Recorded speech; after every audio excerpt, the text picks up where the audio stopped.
Now, in this whole lesson, is your our 0.4. These are some special cases. Just some examples that are a little bit different that make them, we'd have to think about them a little bit extra. Okay. So in this case, it's different because this expression has two terms. It's a binomial, but this one is a trinomial. There are three terms here. So how do we multiply a binomial by a trinomial? This video is all about doing this using the box method, and the next video will be not using the box method. So let's go ahead and organize this using the box method. We're going to take this, and this has two terms. So we're going to create two rows in our box. Now, since this has three terms, we're going to have three columns. So now it's a 2 by 3 box. All right, a 2 by 3 box. So let's go ahead and fill this in. This is 2x plus 3. 2x plus 3 right here. And then we have x squared minus 4x. Don't forget the sign. And then plus 1. So we have a column for each term.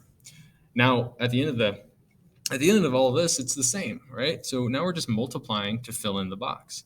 So this is 2x times x squared. We can write a 1 here.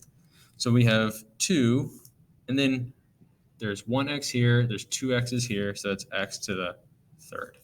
Let's just fill in every single box using that same method. This is negative 4 times 2, so that's negative 8, and there's 2 factors of x, so x to the power of 2. This is 2 times 1, it's positive, so 2, and it's just that single x here, just like that.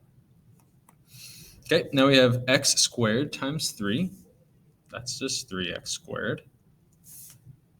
Now this is negative 4x times 3. So the negative 4 times 3 is a negative 12.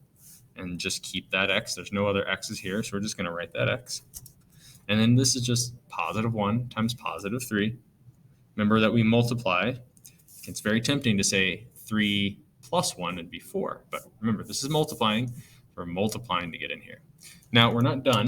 We have to fill in, or we have to combine like terms. So we're going to take a peek through all of these and see, all right, does this have any like terms? Exponent of 3. There's no other exponents of 3 here, so we just write 2x to the third. Now let's move on here. Is there anything else that has an x squared? There is, right? We have an x squared here. Okay, so we can combine these terms. This is negative 8 plus 3, so negative 5x squared. Do the same thing. 2x, that matches up with negative 12x. So it's essentially 2 minus 12, which is minus 10. Okay, so those go together. And then this plus 3. There's nothing else here that has no variable, so we just write plus 3. So plus 3. Double check. There's nothing else here that we can combine. Exponent of 3, 2, 1, and no variable at all. So this is it. Always check to see if you can have like terms, and if you can, go ahead and combine them. The next video is going to have this same example, but without using the box method, if that's what you prefer.